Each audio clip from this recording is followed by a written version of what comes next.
आपल्या सर्वांच्या आयुष्यात असे काही क्षण येतात जेव्हा आपण पूर्णपणे हतबल होतो. कधीकधी आपण एखाद्या मोठ्या संकटात सापडतो जिथून बाहेर पडण्याचा कोणताही तार्किक मार्ग दिसत नाही. कधी आपली एखादी अत्यंत मौल्यवान वस्तू हरवते आणि सर्वत्र शोधूनही ती सापडत नाही.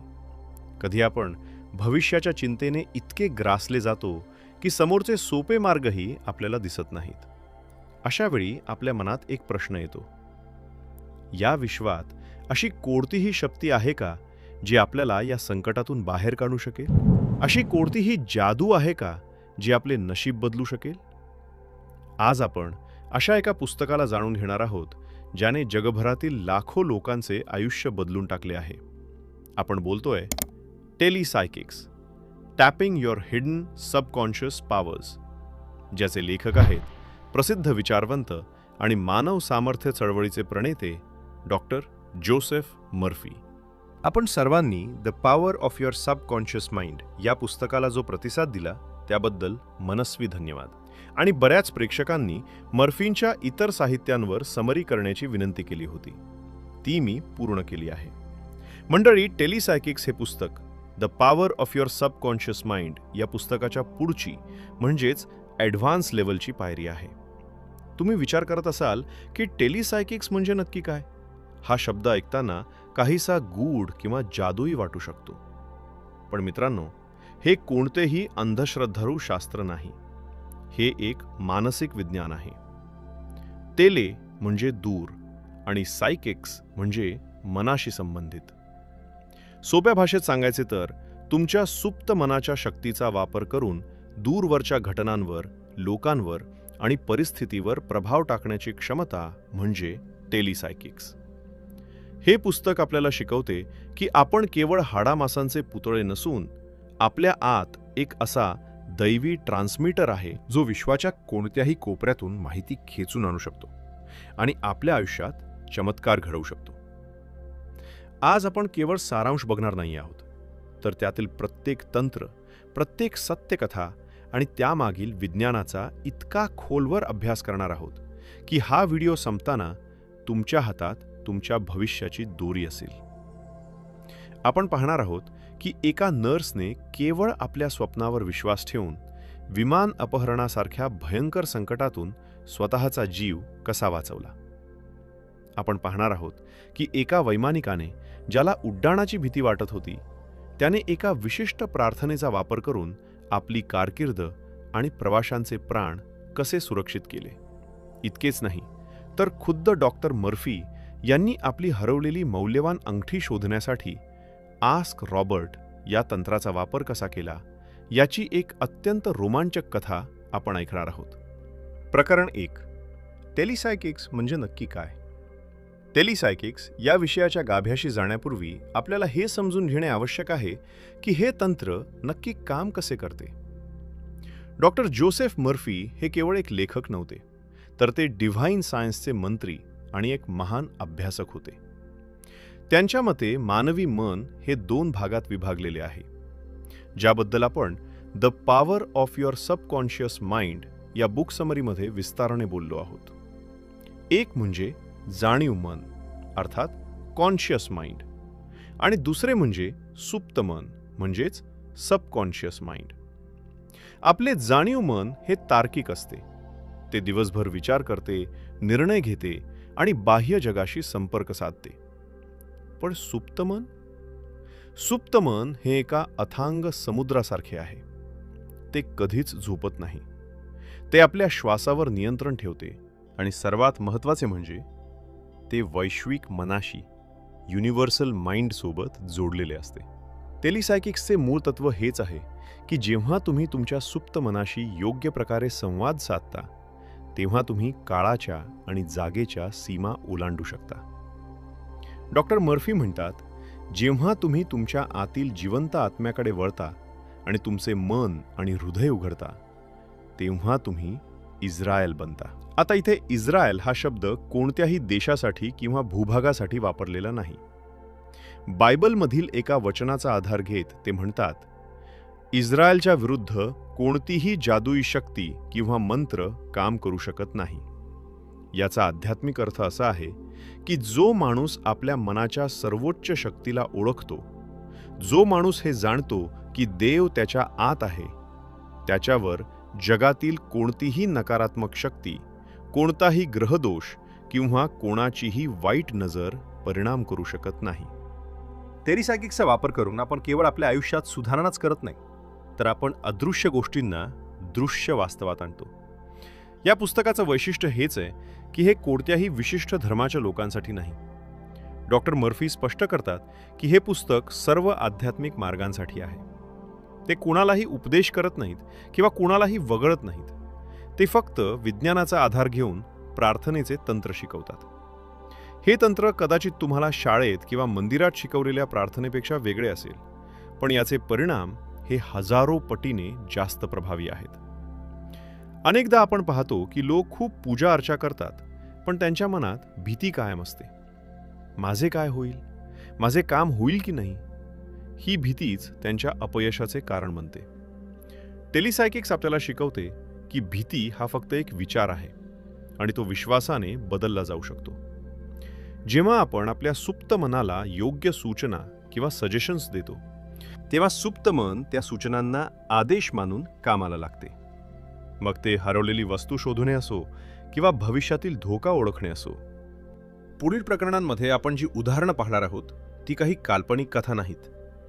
या डॉक्टर मर्फी यांच्याकडे आलेल्या लोकांच्या सत्य अनुभवांवर आधारित घटना आहेत. या घटना ऐकताना तुम्ही स्वतःला त्यांच्या जागी ठेवून पहा, म्हणजे तुम्हाला या शक्तीची तीव्रता जाणवेल. प्रकरण 2. भयावर विजय आणि दैवी सुरक्षा. भीती हा मानवाचा सर्वात मोठा शत्रू आहे. भीतीमुळे आपण आपली क्षमता गमावून बसतो. पण टेलीसायकिक्सचा वापर करून भीतीचे रूपांतर शक्तीत कसे करायचे याचे एक उत्कृष्ट उदाहरण डॉक्टर मर्फी यांनी दिले आहे. ही कथा एका कमर्शियल एअरलाईनच्या पायलटची आहे, ज्याने आपल्या मनाच्या शक्तीचा वापर करून स्वतःला आणि आपल्या प्रवाशांना सुरक्षित ठेवले. हा वैमानिक अनेक वर्षांपासून विमाने उडवत होता. तो एक अनुभवी पायलट होता. पण अचानक कोणत्याही उघड कारणाशिवाय त्याच्या मनात एक अनामिक भीती घर करू लागली. त्याला वाटू लागले की आपण विमान उडवताना काहीतरी चूक करू किंवा विमान कोसळेल. ही भीती इतकी वाढली की जेव्हा तो कॉकपिटमध्ये बसायचा तेव्हा त्याचे हात थरथरायला लागायचे. कपाळावर घाम जमा व्हायचा. एका वैमानिकासाठी ही परिस्थिती अत्यंत धोकादायक होती, कारण हजारो फुटांवर हवेत असताना एका छोट्याशा चुकीने शेकडो लोकांचे प्राण जाऊ शकतात. त्याला वाटले की आपली कारकीर्द आता संपली. पण त्याच वेळी त्याला डॉक्टर जोसेफ मर्फी यांच्या टेलीसायकिक्स या संकल्पनेबद्दल समजले. तो डॉक्टर मर्फींना भेटला. डॉक्टर मर्फींनी त्याला सांगितले, भीती हा बाहेरून आलेला राक्षस नाही, तर तो तुझ्याच मनाचा एक नकारात्मक विचार आहे. तू जसा विचार करतोस तसे तुझे सुप्त मन वागते. तू अपघाताची भीती बाळगतोस म्हणून तुझे सुप्त मन तुला भीतीची लक्षणे देत आहे. यावर उपाय म्हणून डॉक्टर मर्फींनी त्याला एक वैज्ञानिक प्रार्थना आणि व्हिज्युअलायझेशनचे तंत्र दिले. त्यांनी त्याला सांगितले की रोज सकाळी उठल्याबरोबर आणि विमानात बसण्यापूर्वी त्याने मनाच्या डोळ्यासमोर एक विशिष्ट चित्र उभे करायचे आणि एक विशिष्ट वाक्य म्हणायचे. परमेश्वर अस्तित्वात आहे आणि त्याची उपस्थिती माझ्यातून सुसंवाद, सौंदर्य, प्रेम, शांती, आनंद आणि विपुलतेच्या रूपात वाहत आहे. परमेश्वर माझ्यावर लक्ष ठेवून आहे आणि मी नेहमीच देवाच्या प्रेमाच्या पवित्र वर्तुळाने वेढलेला आहे. येथे पवित्र वर्तुळ ही संकल्पना अत्यंत महत्त्वाची आहे. पायलटने कल्पना करायची की त्याचे विमान एका अदृश्य सोनेरी प्रकाशाच्या वर्तुळात आहे. हे वर्तुळ देवाचे प्रेम आणि संरक्षण आहे. या वर्तुळात कोणतीही नकारात्मक गोष्ट, कोणताही यांत्रिक बिघाड किंवा कोणताही अपघात प्रवेश करू शकत नाही. या प्रक्रियेचे आपण सखोल विश्लेषण करूया. 1. विधान, ॲफर्मेशन. मी सुरक्षित आहे असे नुसते म्हणण्यापेक्षा मी देवाच्या पवित्र वर्तुळात आहे असे म्हणणे मनावर जास्त खोलवर परिणाम करते. हे चित्र सुप्त मनाला संरक्षणाची खात्री देते. 2. सातत्य, रेपिटेशन. वैमानिकाने हे रोज केले. सुरुवातीला त्याचे मन हे स्वीकारायला तयार नव्हते, पण सातत्यामुळे ही विचारसरणी त्याच्या सुप्त मनात मुरली. 3. समर्पण, सरेंडर. त्याने विमानाचे नियंत्रण केवळ स्वतःच्या हातावर न ठेवता त्या सर्वोच्च शक्तीवर सोपवले. यामुळे त्याच्या मनावरचा ताण निघून गेला. याचा परिणाम काय झाला? काही आठवड्यातच चमत्कार घडला. ज्या हातांना थरथर सुटत होती ते हात आता पूर्वीपेक्षा जास्त स्थिर झाले होते. त्याच्या मनातली भीती पूर्णपणे नाहीशी झाली आणि त्या जागी एक अचाट आत्मविश्वास निर्माण झाला. इतकेच नाही तर त्याच्या सहकाऱ्यांनीही हा बदल लक्षात घेतला. ते म्हणू लागले, कॅप्टन, तुमच्यासोबत उड्डाण करताना आम्हाला खूप सुरक्षित वाटते. वातावरणात एक वेगळीच शांतता असते. पायलटने बाह्य परिस्थितीशी लढण्याऐवजी आपल्या आंतरिक स्थितीला बदलले. हा धडा आपल्यासाठीही तितकाच महत्त्वाचा आहे. जेव्हा तुम्हाला आयुष्यात भीती वाटेल, मग ती नोकरी जाण्याची भीती असो, आरोग्याची असो किंवा अपयशाची असो, तेव्हा स्वतःला त्या पवित्र वर्तुळात पाहण्याची सवय लावा. मनाला सांगा, मी सुरक्षित आहे आणि विश्वाची शक्ती माझ्या पाठीशी आहे. हे तंत्र साधे वाटत असले तरी ते वैज्ञानिक आहे आणि त्याचे परिणाम 100% खात्रीशीर आहेत. प्रकरण 3. अंतर्ज्ञान आणि धोक्याची पूर्वसूचना. त्या नर्सचे स्वप्न टेलिसायकिक्सचा दुसरा आणि अत्यंत रोमांचक पैलू म्हणजे अंतर्ज्ञान, इंट्युशन आणि भविष्यवेधी स्वप्ने, प्री-कॉग्निटिव्ह ड्रीम्स. डॉक्टर मर्फी सांगतात की आपले सुप्त मन हे काळाच्या बंधनात अडकलेले नसते. त्याला भूतकाळ माहीत आहे, वर्तमान माहीत आहे आणि भविष्यकाळही दिसत असतो. अनेकदा सुप्त मन आपल्याला येऊ घातलेल्या संकटांची पूर्वसूचना देते, पण आपण त्याकडे भास किंवा योगायोग म्हणून दुर्लक्ष करतो. या पुस्तकात एका नर्सची एक सत्यकथा दिली आहे, जी तुम्हाला विचार करायला भाग पाडेल. ही नर्स एका परदेशाच्या सहलीला जाण्यासाठी खूप उत्सुक होती. तिने खूप आधीपासून विमानाचे तिकीट बुक केले होते आणि सुट्ट्यांचे नियोजन केले होते. प्रवासाचा दिवस जवळ आला होता, पण उड्डाणाच्या आदल्या रात्री तिला एक अत्यंत अस्वस्थ करणारे स्वप्न पडले. स्वप्नात तिने पाहिले की ती ज्या विमानाने प्रवास करत आहे त्या विमानाचे अपहरण, हायजॅकिंग झाले आहे. प्रवाशांमध्ये घबराट पसरली आहे, आरडाओरडा चालू आहे आणि वातावरण अत्यंत तणावपूर्ण आहे. हे स्वप्न इतके स्पष्ट आणि जिवंत होते की तिला दरदरून घाम फुटला आणि ती जागी झाली. सकाळी उठल्यावरही त्या स्वप्नाचा प्रभाव तिच्या मनावरून जात नव्हता. तिचे मन तिला वारंवार सांगत होते, आज जाऊ नकोस, काहीतरी चुकीचे घडणार आहे. सामान्यतः लोक अशा स्वप्नांकडे प्रवासाची भीती किंवा वाईट स्वप्न म्हणून दुर्लक्ष करतात. तर्कशक्ती नेहमी पैशाचा आणि नियोजनाचा विचार करते. पण ही नर्स सुदैवानं टेलिसायकिक्सच्या तत्वांना जाणणारी होती. तिला माहीत होते की जेव्हा सुप्त मन इतक्या तीव्रतेनं एखादा संदेश देते तेव्हा त्यामागे नक्कीच काहीतरी कारण असते. डॉक्टर मर्फी म्हणतात, अंतर्ज्ञान हे आत्म्याचे कान आहेत. तिने आपल्या तर्काला बाजूला ठेवले आणि त्या आतल्या आवाजावर विश्वास ठेवला. तिने ऐनवेळी आपले विमान तिकीट रद्द केले आणि घरीच थांबण्याचा निर्णय घेतला. आणि मित्रांनो, पुढे काय घडले हे वाचून अंगावर काटा येतो. ज्या विमानानं ती जाणार होती त्या विमानाचे खरोखरच अपहरण झाले. त्यातील प्रवाशांना अनेक दिवस ओलीस ठेवण्यात आले आणि त्यांना भयंकर मानसिक आणि शारीरिक त्रासातून जावे लागले. त्या नर्सनं केवळ आपल्या स्वप्नावर विश्वास ठेवून स्वतःला या मोठ्या संकटातून वाचवले होते. ही घटना आपल्याला काय शिकवते?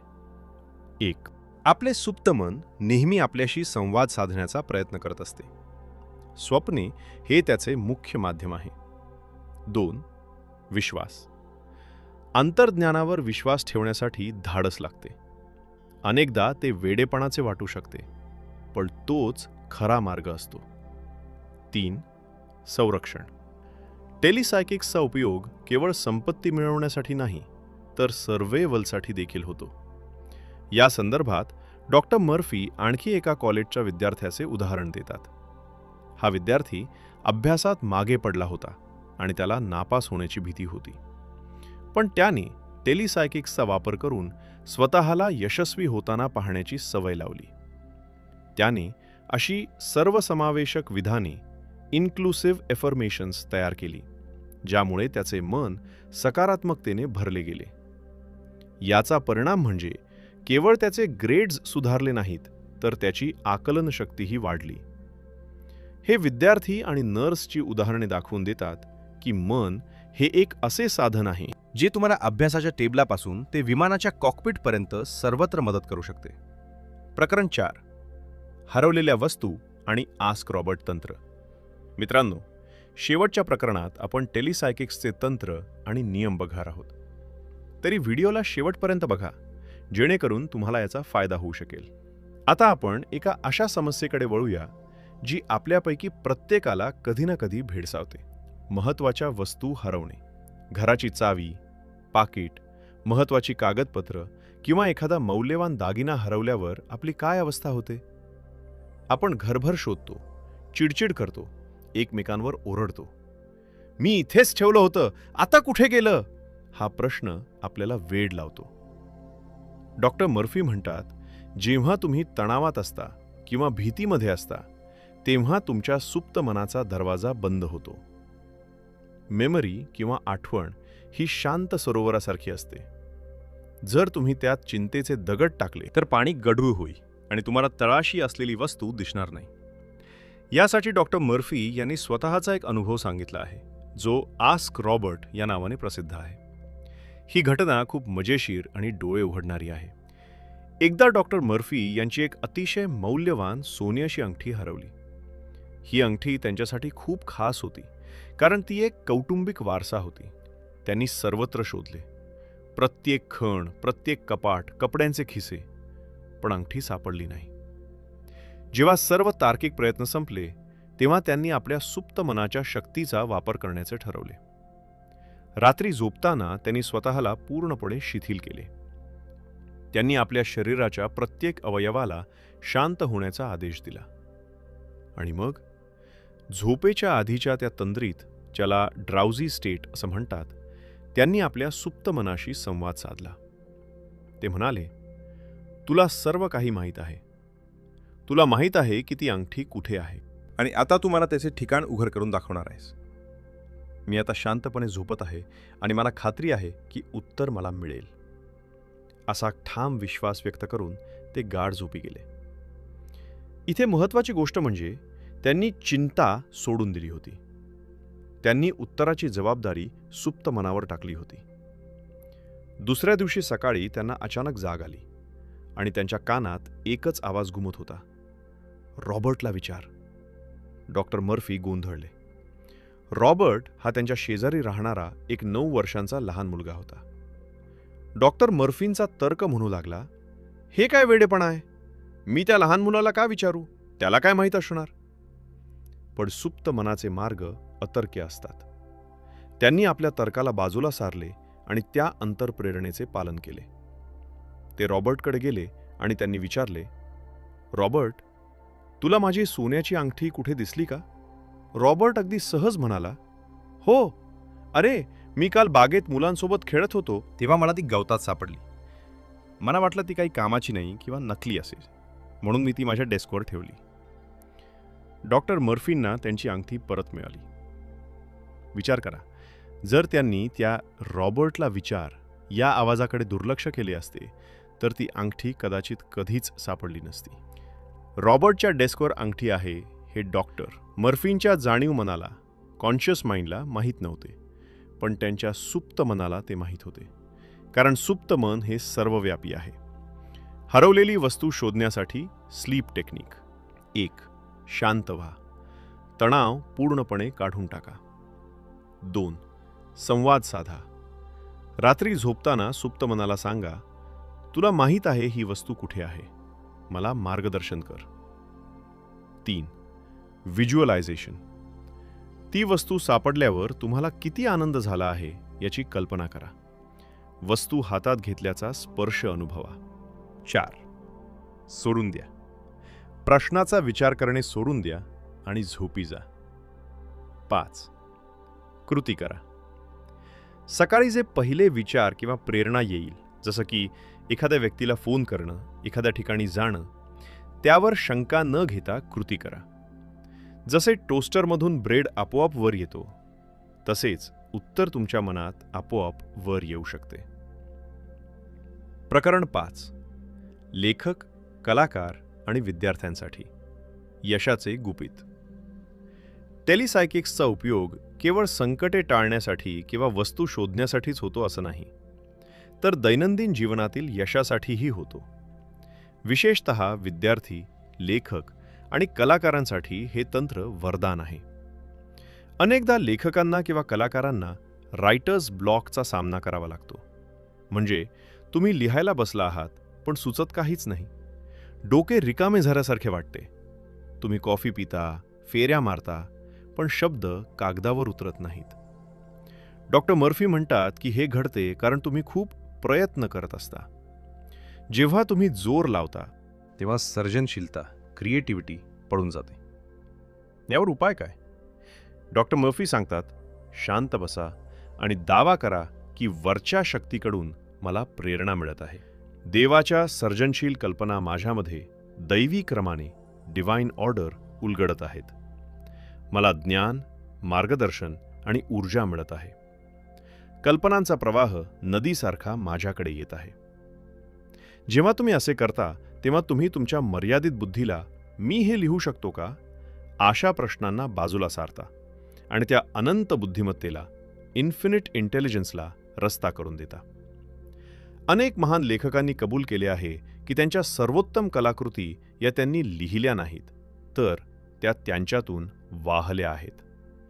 हेच टेलिसायकिक्स आहे. विद्यार्थ्यांसाठी सुद्धा हेच लागू होते.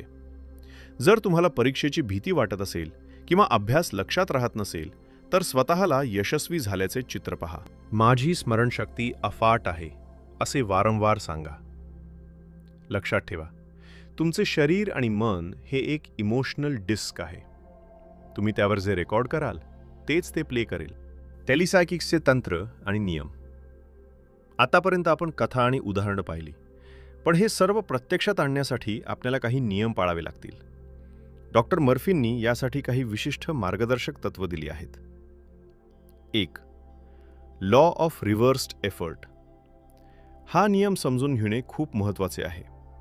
हा नियम सांगतो, जेव्हा तुमची इच्छा आणि तुमची कल्पना यांच्यात संघर्ष होतो, तेव्हा नेहमी कल्पनेचाच विजय होतो. जर तुमची इच्छा आहे की मला आत्मविश्वास हवा आहे, पण तुमची कल्पना, इमॅजिनेशन म्हणतीये की मी स्टेजवर गेल्यावर घाबरेन, तर तुम्ही नक्कीच घाबराल. तुम्ही जेवढा जास्त प्रयत्न कराल, तेवढे जास्त अपयशी ठराल.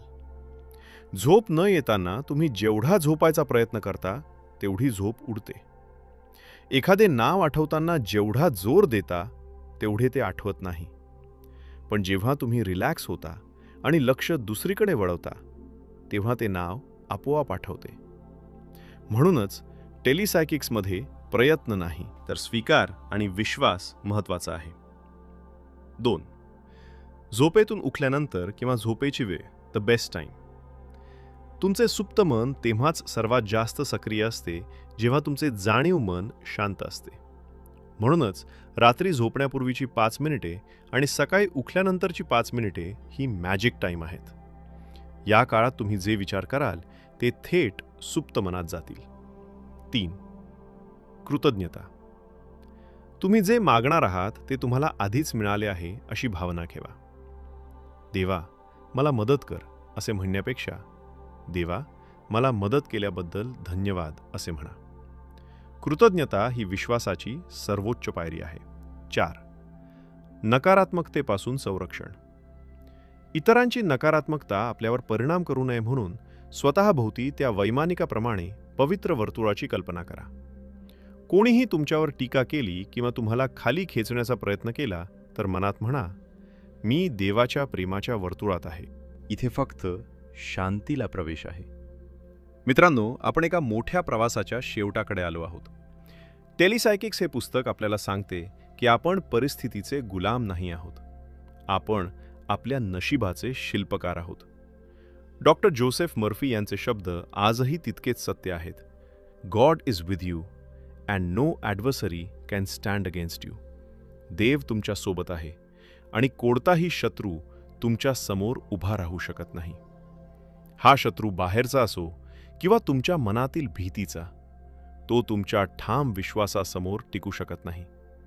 तुमच्या स्वप्नांमध्ये, तुमच्या अंतर्ज्ञानामध्ये आणि तुमच्या सुप्त मनात ती शक्ती आहे जी तुम्हाला जगातील कोणत्याही संकटातून वाचवू शकते आणि शून्यातून विश्व निर्माण करण्याची ताकद देऊ शकते.